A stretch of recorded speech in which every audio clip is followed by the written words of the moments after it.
A relação entre religião e o uso de substâncias psicoativas tem sido objeto de fascinação, estudo e controvérsia ao longo da história. Entre essas substâncias, as enteógenas, que são aquelas capazes de gerar experiências espirituais ou estados alterados de consciência, têm desempenhado um papel significativo em algumas práticas religiosas. Nesse roteiro, exploraremos o uso de drogas enteógenas na religião, analisando suas origens, práticas contemporâneas e as questões éticas que envolvem essa interseção.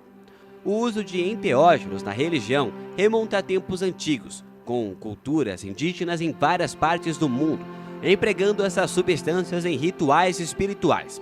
Por exemplo, o peiote, um cacto com propriedades enteógenas, é usado em rituais religiosos pelos índios nativos americanos, como os Huicol e os Navajo.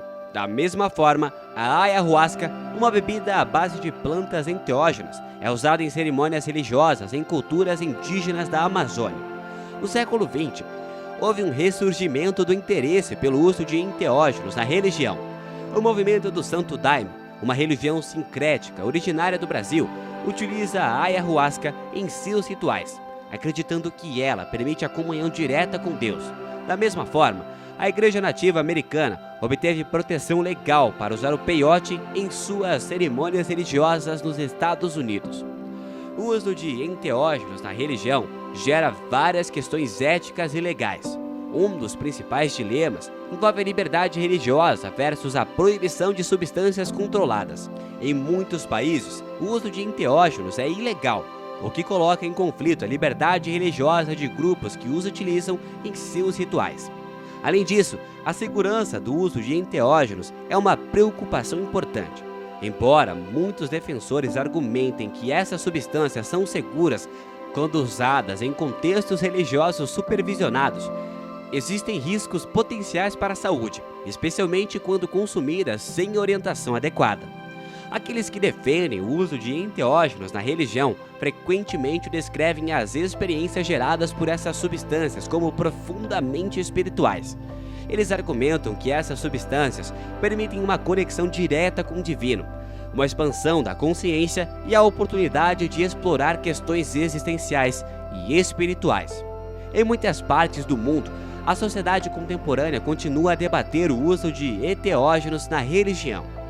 Por outro lado, há argumentos em favor da liberdade religiosa e do respeito pelas práticas tradicionais que envolvem essas substâncias.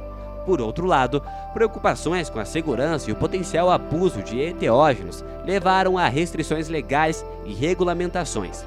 A interseção entre o uso de enteógenos na religião e a sociedade contemporânea exige um equilíbrio delicado entre a liberdade religiosa, regulamentação e segurança.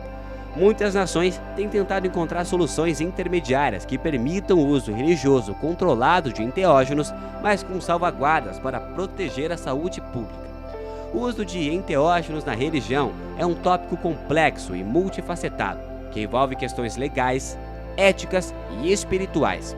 Enquanto algumas religiões tradicionais incorporam essas substâncias em seus rituais, a sociedade contemporânea continua a debater como lidar com essa prática à medida que mais pesquisas são realizadas sobre os efeitos e os riscos associados ao uso de enteógenos.